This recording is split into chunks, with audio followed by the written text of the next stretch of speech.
Hello student, हम लोग class 10th के वृत्त चैप्टर का मोस्ट इम्पॉर्टेंट एग्जाम्पल को हम लोग सॉल्व कर रहे हैं। ठीक है, जो 10.2 प्रश्नावली से पहले एग्जाम्पल नंबर 2 है। ये उदाहरण बहुत इम्पॉर्टेंट है, एग्ज़ाम में आपके कई बार पूछा हुआ है। ठीक है बच्चों, वेरी इंपॉर्टेंट एग्जाम्पल है ये वाला। एग्जाम्पल क्या है? केंद्र O वाले वृत्त पर y बिंदु T से दो स्पर्श रेखाएं TP तथा TQ खींची गई हैं। ठीक है, केंद्र O, ये O केंद्र है, सेंटर है। ठीक है, इससे दो स्पर्श रेखाएं क्या होती हैं? जो वृत्त को टच करते हुए जाती हैं। वो बाहर कोई ऐसा पॉइंट है जो वृत्त को क्या करता है? टच करते हुए जाता है। जैसे ये वृत्त है तो ये क्या है? स्पर्श रेखा है। ये क्या है? स्पर्श रेखा है। ये वृत्त के बाहर से टच करते हुए जाती हैं।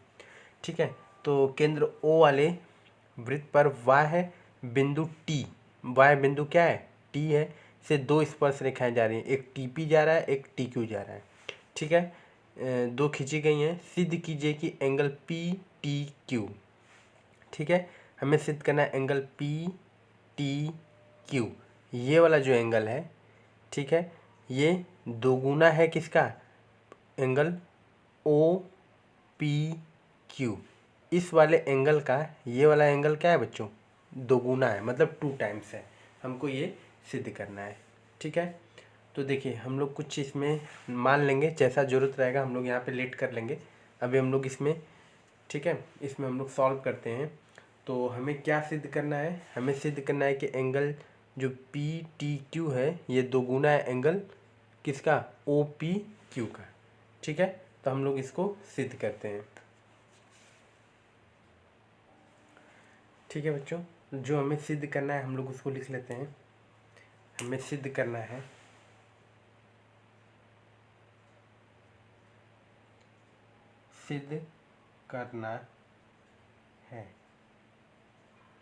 क्या सिद्ध करना है? हमें सिद्ध करना है कि एंगल PTQ जो है वह दोगुना है किसका? एंगल OPQ के। ठीक है, हमें ये चीज़ सिद्ध करना है।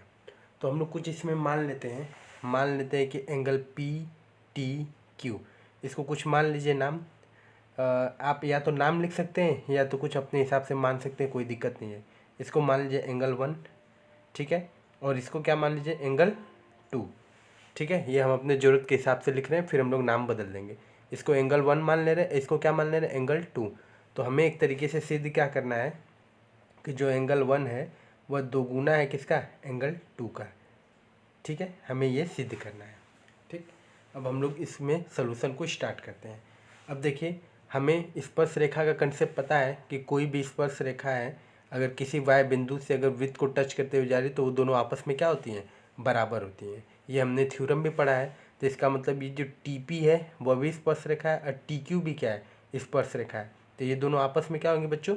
बराबर होंगी। ये रूल हम लोगों ने 9th में भी पढ़ा है और 10th में भी पढ़ा है कि y बिंदु से खींची गई स्पर्श रेखाओं की लंबाई आपस में क्या होती है? बराबर होती है। y बिंदु से खींची गई स्पर्श रेखाओं की लंबाई आपस में क्या होती है? बराबर होती है। ये बात हमें पता है। तो यहीं से हम लोग एक कंडीशन स्टार्ट कर लेते हैं कि जो TP है वह बराबर किसके है? TQ के। तो हम लोग लिख लेंगे, यहीं से अपने सोल्यूशन को स्टार्ट करते हैं। ठीक है, यहीं से हम लोग स्टार्ट करते हैं। TP बराबर है किसके? TQ के। ठीक है, ये जो TP भुजा है वह बराबर किसके है बच्चों? TQ के।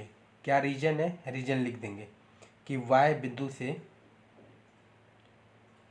y है बिंदु से, y बिंदु से खींची गई, y बिंदु से खींची गई स्पर्श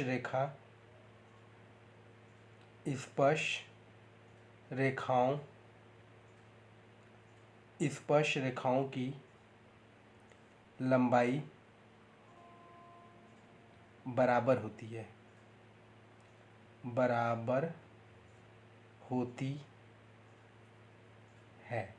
ठीक है, बराबर होती है, ये बात हमें पता है कि y बिंदु से खींची गई स्पर्श रेखाओं की लंबाई बराबर होती है। ये लिखें या लिख सकते हैं कि प्रमेय 10.2 से, दोनों ही बात लिख सकते हैं, कोई एक लिखिएगा, चाहे ये लिखिए चाहे ये लिखिए, दोनों चीज़ हम लोगों को पता है कि टीपी बराबर टी क्यू है।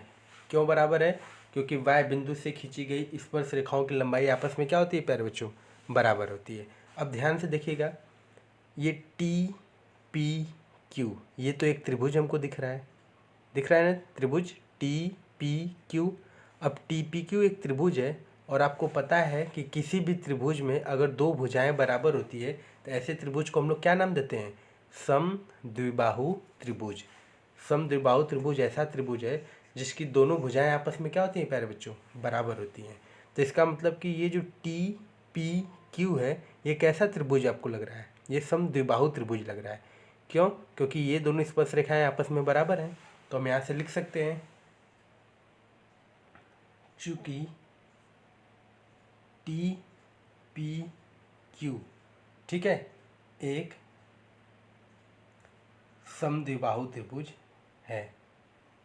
सम, या यहाँ पे लिख सकते हैं आप इसलिए, ठीक है। यहाँ पे क्या लिखिएगा? पहले यहाँ पे बना लेते हैं प्रमेय 10.2 से, ठीक है। यहाँ पे लिख देंगे टी पी बराबर टी क्यू, ये दोनों बराबर हैं, इसलिए त्रिभुज टी पी क्यू एक समद्विबाहु त्रिभुज है।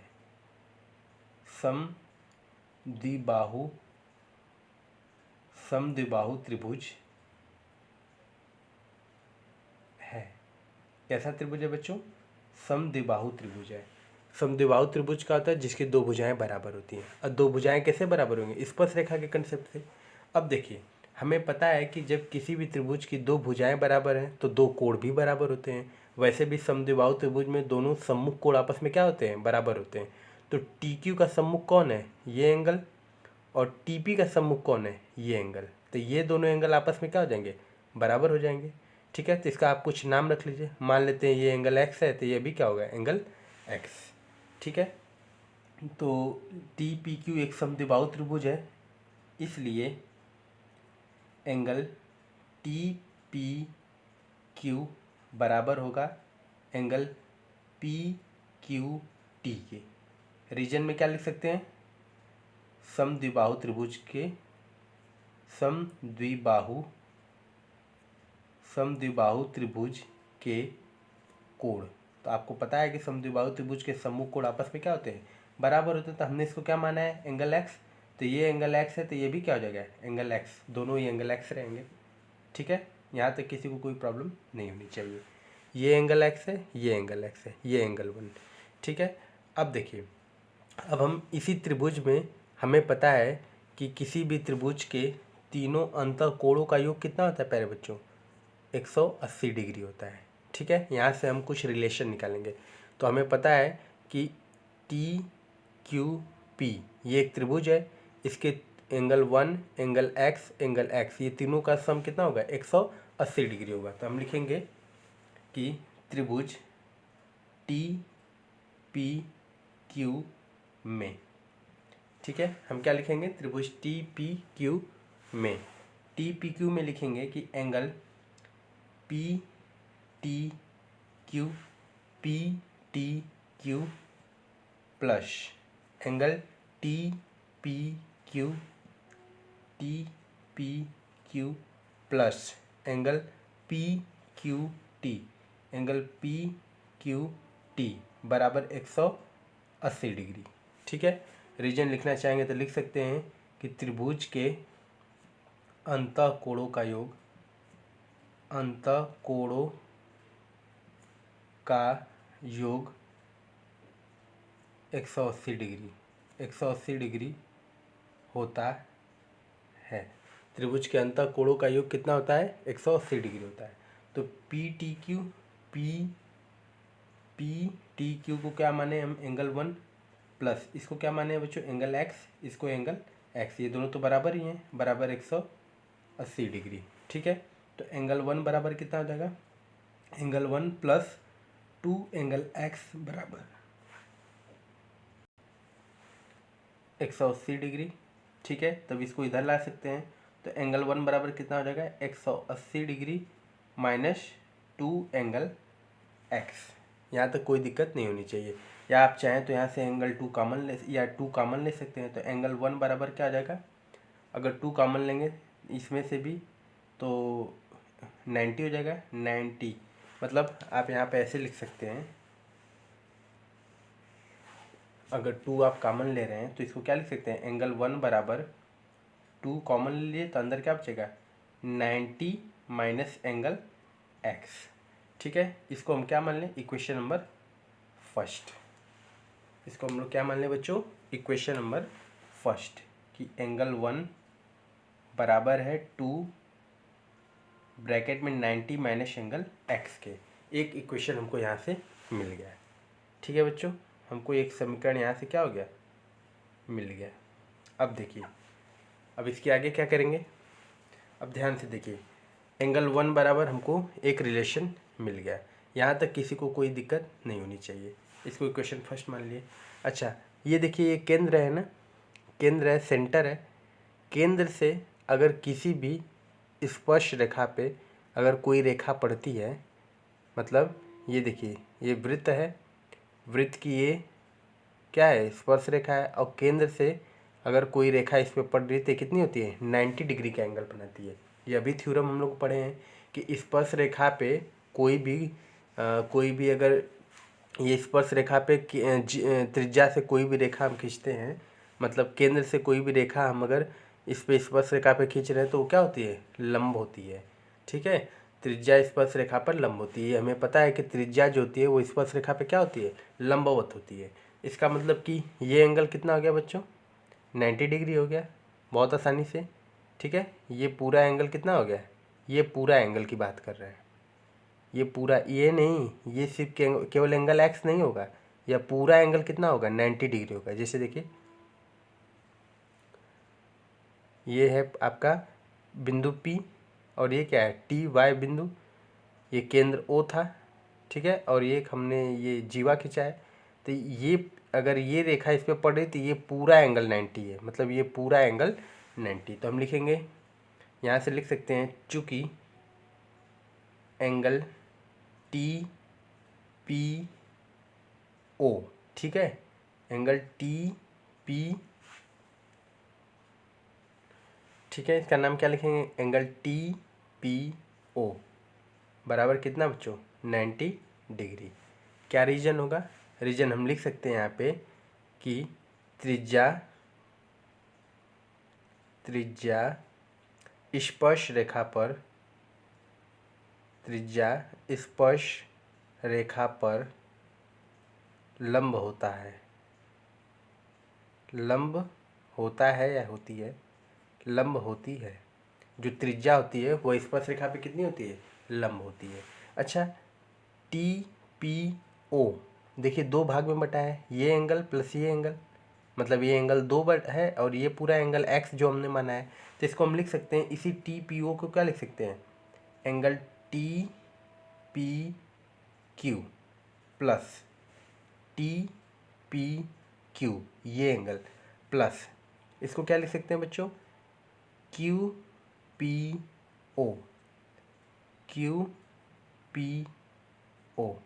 क्या लिख सकते हैं, Q, इसको देखिए हम सही से लिख देते हैं, ये क्या चीज़ है, एंगल QPO बराबर कितना रहेगा 90 डिग्री रहेगा, कोई दिक्कत नहीं है। फिर से इन दोनों को अगर जोड़ दोगे तो फिर से वो TPO मिल जाएगा। अच्छा, TPQ को हमने क्या माना है, एंगल एक्स, तो यहाँ एंगल एक्स लिख दीजिए, प्लस QPO को क्या माना था हमने, एंगल 2, इसको एंगल 2 लिख दीजिए, बराबर 90 डिग्री। ठीक है, यहाँ तक कोई दिक्कत, किसी को कोई भी प्रॉब्लम नहीं होनी चाहिए प्यारे बच्चों।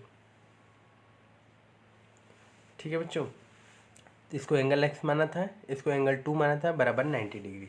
तो यहाँ से हम एंगल 2 की वैल्यू निकालेंगे तो क्या आ जाएगा बच्चों, 90 माइनस एंगल एक्स। ठीक है, इसको इक्वेशन नंबर क्या मान लिया जाए, 2 मान लिया जाए। यहाँ तक कोई प्रॉब्लम किसी को नहीं होनी चाहिए। ये कौन सा इक्वेशन हो गया, इक्वेशन नंबर 2।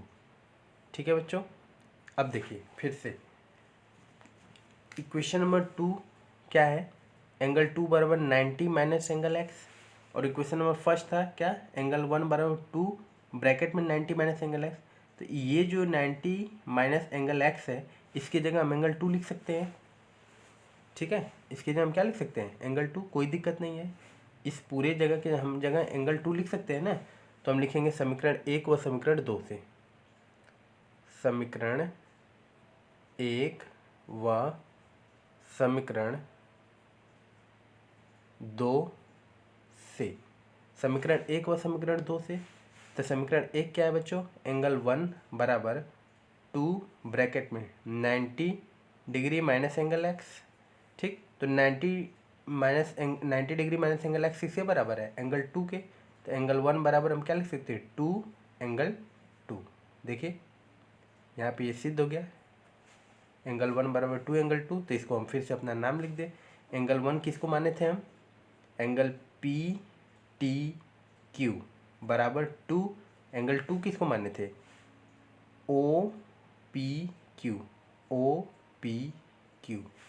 देखिए सिद्ध हो गया, कितना आसानी से सिद्ध कर दिया हम लोगों ने। तो बहुत इम्पॉर्टेंट क्वेश्चन है बच्चों, ये बहुत ही ज़्यादा इम्पॉर्टेंट क्वेश्चन है।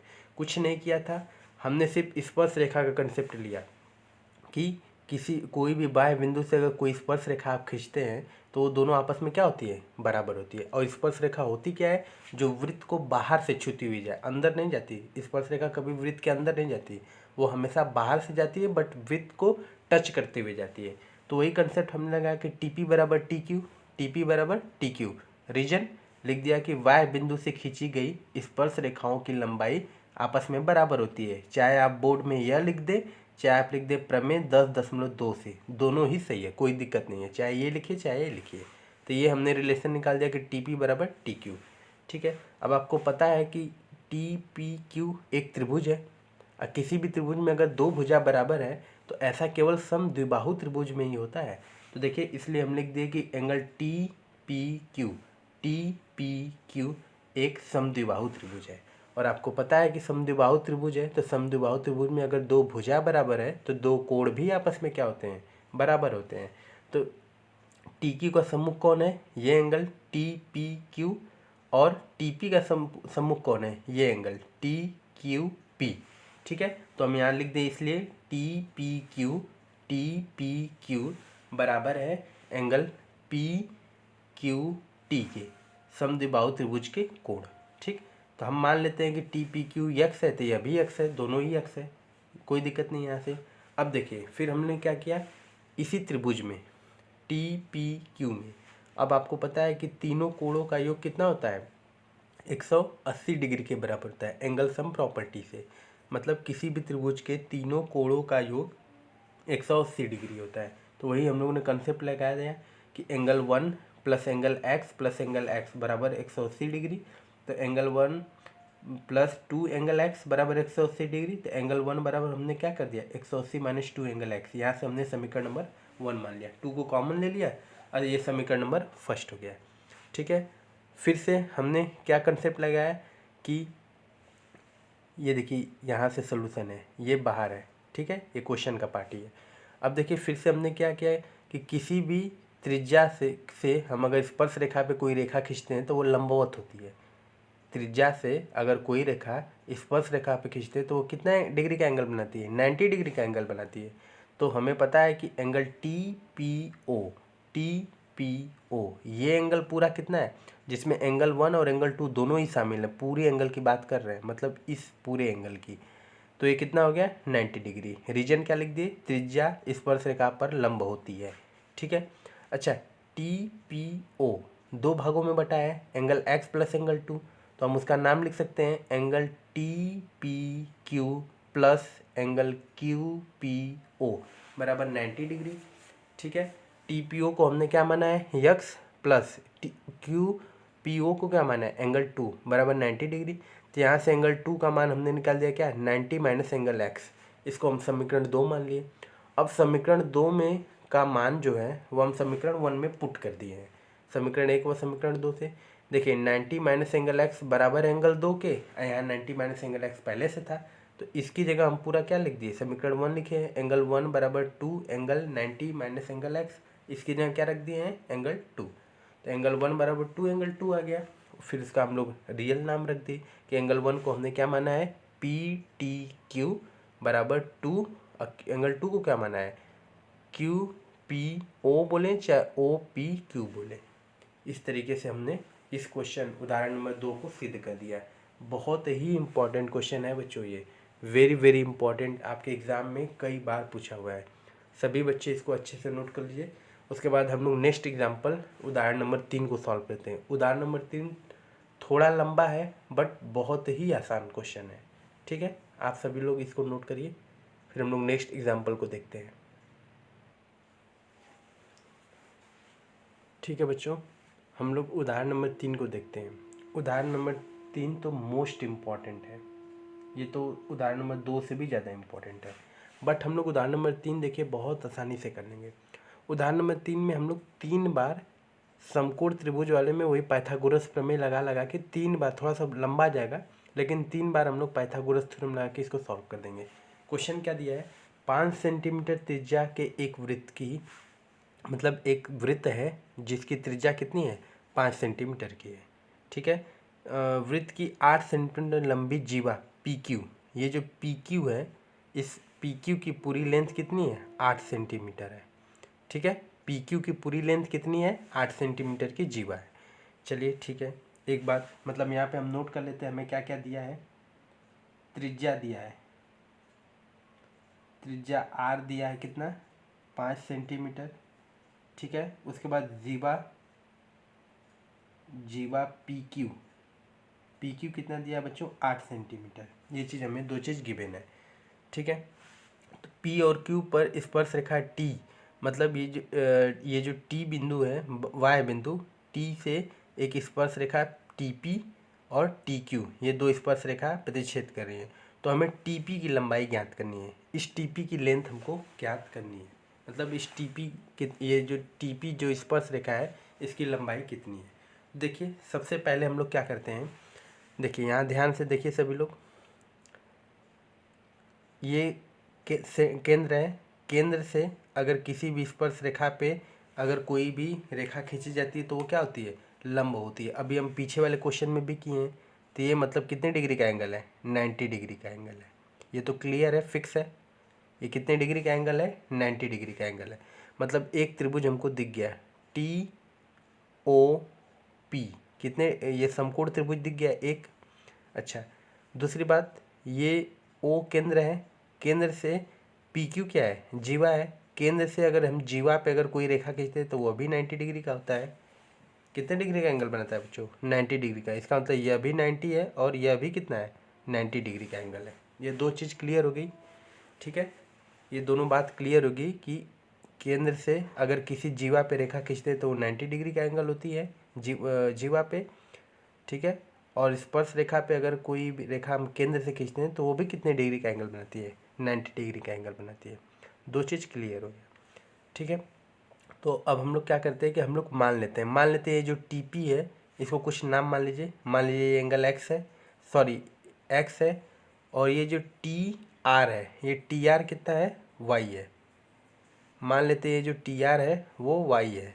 ठीक है, तो अगर ये समकोण त्रिभुज लेंगे तो हमको ये आर ओ भी चाहिए। आर ओ भुजा कितनी है, देखिए आर ओ कैसे निकलेगा, ये छोटा वाला त्रिभुज देखिए, ये त्रिभुज दिख रहा है, त्रिभुज पी आर ओ में। ठीक है, उसके पहले जो माने उसको लिख लेते हैं, माना, माना टीपी भुजा, टीपी भुजा यक्स। ठीक है, और टी आर कितना है, वाई है। ये जो टी आर है वो कितना है, वाई है, टी आर। ठीक है, तो हम इस आर ओ को निकाल सकते हैं क्या, आर ओ कैसे निकलेगा, इस समकोण त्रिभुज पी आर ओ में। ठीक है, सबसे पहला त्रिभुज हम लिखना है, कौन सा समकोण त्रिभुज ले रहे हैं, पी आर ओ में। तो हम यहाँ लिख लेते हैं समकोण त्रिभुज, समकोण त्रिभुज PRO में, ठीक है, समकोण त्रिभुज PRO में। अब देखिए ये 90 डिग्री का एंगल, तो 90 के सामने क्या होता है, कर्ण होता है, मतलब पाइथागोरस लगाते, PGT। पाइथागोरस प्रमेय को हम लोग शॉर्ट में क्या बोलते हैं, PGT।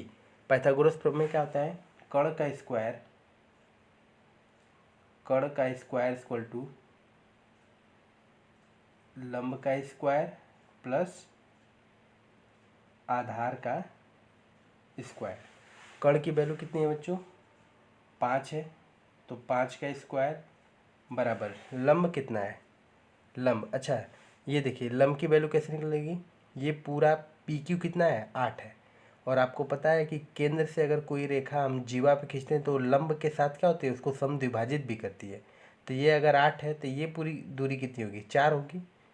मतलब जो PR की वैल्यू है, अगर PQ 8 है तो PR कितना होगा, PR कितना होगा, 4 सेंटीमीटर होगा। ये बात क्लियर है, ठीक है। PR की वैल्यू कितनी हो जाएगी, 4 सेंटीमीटर। तो यहाँ से हम लोग लिख सकते हैं ये 4 और ये भी कितना हो जाएगा, 4 हो जाएगा, ठीक है। ये कितना है, 4 है।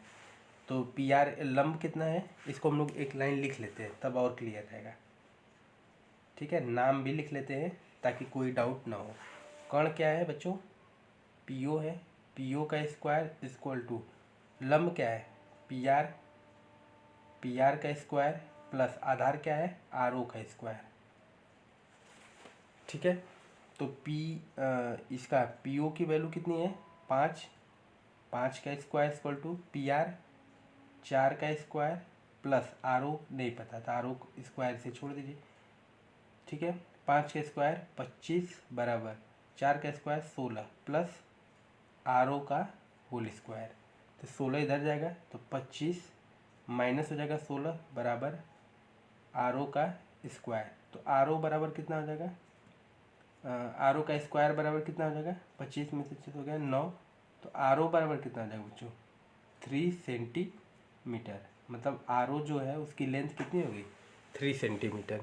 ये जो RO है ये कितना निकल गया, 3 सेंटीमीटर, छोटा वाला निकल गया, ठीक है। इसको निकालना क्यों जरूरी था, क्योंकि अगर हम समकोण त्रिभुज ये बड़ा वाला लेते तो उसमें ये भुजा तो आती ही, ठीक है। RO की वैल्यू हमने निकाल दिया। अब हम चलते हैं किस त्रिभुज में, अब हम लोग चलते हैं TPO में, ठीक है। यहाँ पे हम लोग एक लाइन खींच लेते हैं, सोल्यूशन काफ़ी लंबा है इस क्वेश्चन का, तो यहाँ पे हम लोग एक रेखा खींच लेते हैं, लाइन ड्रॉ कर लेते हैं, ठीक है। ऐसे पता चलेगा कि कहाँ से कहाँ सोल्यूशन हम लोगों ने किया है। अब देखिए हम लोग किस त्रिभुज में चल रहे हैं, TPO में, TPO समकोण त्रिभुज TPO में, ठीक है। फिर से समकोण लिख लेते हैं, समकोण त्रिभुज TPO में, समकोण त्रिभुज TPO में, ठीक है। समकोण त्रिभुज TPO में फिर से पाइथागोरस लगेगा, तो ये 90 डिग्री है, तो 90 के सामने क्या होगा, ये TO क्या है, TO पूरा कर्ण है, तो फिर से हम क्या लगा दें, पाइथागोरस प्रमेय PGT।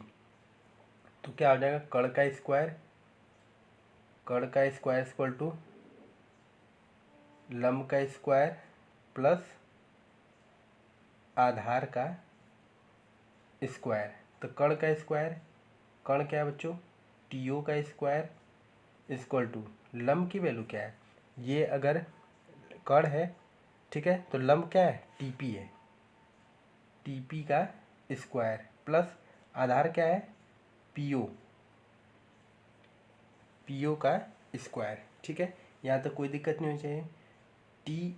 TO की वैल्यू क्या है, देखिए TO कैसे मिलेगा, TR प्लस RO, तो TR की वैल्यू कितना है y, और RO हम कितना निकालें, 3, तो TO की जो वैल्यू आएगी पूरी वो कितनी हो जाएगी, y प्लस 3 का whole square equal to TP तो हमने क्या माना है, x माना है, तो यहाँ पे लिख लेते हैं x का स्क्वायर, TP हमने माना है ना x, प्लस PO 5 का स्क्वायर, ठीक है। तो यहाँ पे a प्लस बी का होल स्क्वायर लग जाएगा, तो a² y² प्लस b² 3 का स्क्वायर 9 प्लस 2ab मतलब 3 2 जा 6 y बराबर एक्स स्क्वायर प्लस कितना हो जाएगा 25।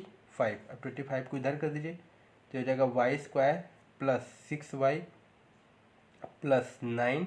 अब माइनस कितना हो जाएगा 25 बराबर एक्स स्क्वायर तो हो जाएगा वाई स्क्वायर प्लस 6y, ये कितना हो जाएगा बच्चों -16 इज इक्वल टू यक्स का स्क्वायर। ठीक है, इसको इक्वेशन नंबर क्या मान लें हम, इसको मान लेते हैं इक्वेशन नंबर फर्स्ट।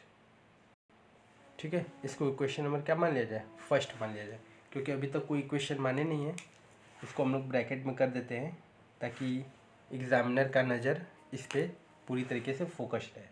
कोई भी आप इक्वेशन बोर्ड में लिखिए तो ऐसे इसको अंडर ब्रैकेट जरूर कर दीजिए ताकि एग्जामिनर का फोकस उस आपके इक्वेशन पे जरूर है। ठीक है, एक इक्वेशन हमको मिल गया। ठीक है, हमने दो समकोण त्रिभुज लिया, एक ये त्रिभुज लिया, एक ये त्रिभुज लिया, एक समकोण त्रिभुज और लेंगे फिर हमारा काम हो जाएगा। ठीक है, अब हम समकोण त्रिभुज कौन सा ले लेते हैं बच्चों, TRP, ये समकोण त्रिभुज ले लेते हैं। तो लेते हैं फिर से हम क्या लिखते हैं, समकोण त्रिभुज। देखिए 3 बार समकोण त्रिभुज लिए हैं, 1 2 और 3 समकोण त्रिभुज। क्या नाम है, TRP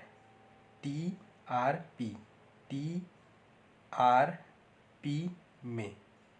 ठीक है, समकोण त्रिभुज TRP में। फिर से सेम काम, TRP समकोण त्रिभुज। अब इसके इस बार TP क्या रहेगा, कर्ण रहेगा, क्योंकि 90 डिग्री के सामने क्या होता है, कर्ण होता है। तो फिर से हम क्या लगा देंगे, पाइथागोरस प्रमेय, PGT। तीसरी बार PGT लगा रहे हैं, पहला दूसरा तीसरा। ठीक है, PGT। फिर से क्या होता है बच्चों, कर्ण का स्क्वायर इक्वल टू लंब का स्क्वायर प्लस आधार का स्क्वायर। कर्ण का स्क्वायर इक्वल टू लंब का स्क्वायर प्लस आधार का स्क्वायर। कर्ण इस बार क्या है बच्चों, 90 डिग्री के सामने TP, तो TP का स्क्वायर इज इक्वल टू लंब की वैल्यू क्या है, लंब आपको पता है क्या है, PR है। ठीक है, PR का स्क्वायर प्लस आधार इस बार क्या है, आधार आपका है TR का स्क्वायर। ठीक है, तो TP है क्या, X square equal to PR कितना है बच्चों, 4 का स्क्वायर प्लस TR की वैल्यू कितनी है, Y का स्क्वायर। ठीक है, यहाँ तक कोई दिक्कत नहीं है, Y स्क्वायर हो गया। तब इसको हम लोग सॉल्व करेंगे तो ये हो जाएगा एक्स स्क्वायर बराबर 4 का स्क्वायर 16 प्लस Y स्क्वायर। ठीक है, Y स्क्वायर, कोई प्रॉब्लम यहाँ पे नहीं होनी चाहिए। इसको हम लोग इक्वेशन नंबर क्या मान लें, सेकेंड मान लें। ठीक है, इसको इक्वेशन नंबर क्या मान लें, सेकेंड। इसको फिर से हम लोग अंडर ब्रैकेट कर देते हैं। कहीं भी आपको अगर कहीं भी इक्वेशन बन रहा है तो उसको अंडर ब्रैकेट जरूर कीजिए। अंडर ब्रैकेट करने से एग्जामिनर का पूरा फोकस किस पे रहेगा, आपके इक्वेशन पे रहेगा बच्चों। ठीक है, अब देखिए इक्वेशन नंबर फर्स्ट और इक्वेशन नंबर सेकेंड की तुलना कर दीजिए। देखिए इक्वेशन नंबर फर्स्ट, ये पूरा एक्स के स्क्वायर के बराबर है, ये पूरा एक्स स्क्वायर के बराबर है। तो equation first equation number second की तुलना कर देते हैं। तो लिखेंगे समीकरण 1 व समीकरण 2 से, समीकरण 1 व समीकरण 2 से क्या लिखेंगे बच्चों, देखिए ये भी एक्स स्क्वायर के बराबर है, ये भी एक्स स्क्वायर के बराबर है। अगर ये पक्ष बराबर है तो ये पक्ष भी बराबर हो जाएंगे। तो यहाँ से लिखेंगे हम वाई स्क्वायर प्लस 6y -16। ठीक है, -16 बराबर क्या है, बराबर क्या हो जाएगा 16 प्लस वाई स्क्वायर। ठीक है, वाई स्क्वायर से वाई स्क्वायर क्या हो जाएगा, कैंसिल हो जाएगा, 16 इधर चला जाएगा तो 6y इक्वल टू क्या हो जाएगा 16 प्लस 16। ठीक है, तो 6y इक्वल टू कितना आ जाएगा 16 टू जा 32। ठीक है, तो y बराबर कितना आ जाएगा बच्चों 32 अपॉन में 6। इसको कैंसिल आउट करेंगे तो y बराबर आ जाएगा ये 2 से 2 1 जा 2, 2 6 जा 12, 16 अपॉन 2 3 जा 6। y की वैल्यू कितनी आ जाएगी 16/3 सेंटीमीटर। ठीक है, अब y हमें तो x का मान चाहिए क्योंकि हमसे क्या पूछा है क्वेश्चन में, हमसे तो लंबाई TP की पूछी है। ये तो y निकला है, y मतलब tr निकला है, तो tr की ज़रूरत तो हमें है नहीं। ठीक है, तो अब देखिए इस y का मान उठा के हम समीकरण 1 में रख दीजिए या समीकरण 2 में रख दीजिए, कहीं भी रख सकते हैं। तो हम लिखेंगे y का मान समीकरण 2 में रखने पर, y का मान समीकरण 2 में रखने पर, तो देखिए एक्स स्क्वायर समीकरण 2 क्या है पहले लिख लीजिए, एक्स स्क्वायर बराबर 16 प्लस वाई स्क्वायर। तो एक्स स्क्वायर बराबर कितना हो जाएगा 16 प्लस वाई की वैल्यू कितनी है बच्चों 16/3 का होल स्क्वायर। ठीक है, तो X square equal to 16 plus, ठीक है 16 का स्क्वायर कितना होता है 256, स्क्वायर रूट याद होना चाहिए ताकि बोर्ड में टाइम न लगे। 16 का स्क्वायर 256/3 का स्क्वायर 9। ठीक है, अब यहाँ पे एलसीएम ले लेंगे, लसा ले लेंगे, तो एक्स स्क्वायर बराबर कितना आ जाएगा लसा हो जाएगा 9, तो 9 1 जा 9, 16 9 जा 144, 144 हो जाएगा। कितना हो जाएगा 144 प्लस 256। ठीक है, अब इसको ऐड कर दीजिए, फिर से एक स्टेप और जाएगा, मतलब 4 स्टेप में ये क्वेश्चन एकदम सॉल्व हो जाएगा। फिर से तो एक्स स्क्वायर बराबर कितना हो जाएगा, इसको ऐड करें कितना हो जाएगा 6 4 0 10 0 कैरी 1 और 5 4 9 1 10, फिर से 0 1 2 1 3 1 4, 400 अपॉन में कितना 9। ठीक है, तो x बराबर क्या हो जाएगा √400 अपॉन में 9। ठीक है, तो x बराबर 400 को क्या लिख सकते हैं 20 इंटू 20 अपॉन में 9 को क्या लिख सकते हैं 3 इंटू 3। अब यहाँ पे देखिए जोड़ा बन जाएगा। ठीक है, तो x बराबर कितना हो जाएगा, एक अगर जोड़ा बनता है तो एक वैल्यू बाहर रहती है 20 अपॉन में 3 क्या चीज़ सेंटीमीटर। तो x हमने किसको माना था TP को, तो यहाँ पे लिख देते हैं TP बराबर 20 अपॉन में 3 सेंटीमीटर। देखिए हमने लंबाई निकाल दी, कितना आ जाएगा 20 अपॉन में 3। आप चाहें तो इसको पॉइंट में लिखें, चाहे इतना पे भी छोड़ दें, कोई प्रॉब्लम नहीं है। तो लास्ट में हम लिख देंगे TP की लंबाई कितनी आ गई 20 से अपॉन में 3 सेंटीमीटर। इस तरीके से हम लोगों ने उदाहरण नंबर 3 को भी सॉल्व कर लिया। बहुत इंपॉर्टेंट एग्जाम्पल था, कुछ नहीं किए, देखिए जो वैल्यू गिवन थी वो चीज़ हमने लिख लिया, फिर हमने नाम माना, फिर हमने इसको 4 स्टेप में क्वेश्चन को सॉल्व किया है। कितने स्टेप में बच्चों 4 स्टेप में। यहाँ पे स्टेप नंबर 1 लिख देते हैं, स्टेप 1। ठीक, स्टेप 1 समकोण त्रिभुज लगाया। कई बार समकोण त्रिभुज का नियम लगा PGT 1 2 3, 3 बार लगाया। ठीक है, स्टेप 1 स्टेप 2। ठीक है, फिर से यहाँ से फिर से समकोण लगाते स्टेप 3, उसके बाद इसको हल करते हुए आए, इसको पूरा सोल्यूशन करते आए। ठीक है, या आप चाहें तो इसको स्टेप यहाँ न लिखे, वैसे तो रूल यहीं लगाया, लेकिन स्टेप यहाँ न लिख के यहाँ पे लिख दीजिए स्टेप 1 स्टेप 2 स्टेप 3। ठीक है, स्टेप 4। 4 स्टेप में इस क्वेश्चन को हम लोगों ने सोल्यूशन तक पहुंचा दिया। इस तरीके से हमारा उदाहरण नंबर 2 और उदाहरण नंबर 3, ये दोनों उदाहरण हम लोगों ने वेरी कंसेप्चुअल कंसेप्ट से सॉल्व किया। देखिए 40 मिनट हो गए, ये 2 उदाहरण को सॉल्व करने में हमको 40 मिनट लगा, लेकिन हमने पूरे कंसेप्ट से एकदम क्लियर कर लिया। अब आपके बोर्ड एग्जाम में उदाहरण नंबर 2 या उदाहरण नंबर 3 दोनों में से कोई आएगा, आ सकता है। अगर आ जाएगा तो आप एकदम कंप्लीट ऐसे सोल्यूशन करेंगे तो आपको पूरा का पूरा मार्क्स एकदम एग्ज़ाम में मिलेगा। ठीक है, तो सभी बच्चे इसको अच्छे से नोट कर लीजिएगा। ये बहुत इंपॉर्टेंट एग्जाम्पल दोनों ही था आपके, बेसिकली आपके त्रिभुज चैप्टर में यही 2 एग्जाम्पल सबसे ज़्यादा महत्वपूर्ण है। बोर्ड के पॉइंट ऑफ व्यू से सबसे ज़्यादा महत्वपूर्ण यही 2 उदाहरण आपके हैं। ठीक है, आप सभी लोग इसको अच्छे से नोट कर लिएगा। फिर हम लोग नेक्स्ट वीडियो में कुछ प्रश्नावली के क्वेश्चन हैं 10.2 के, वो भी बहुत बार रिपीटेड है, जिसको हम लोग नेक्स्ट वीडियो में सॉल्व करेंगे। ठीक है बच्चों।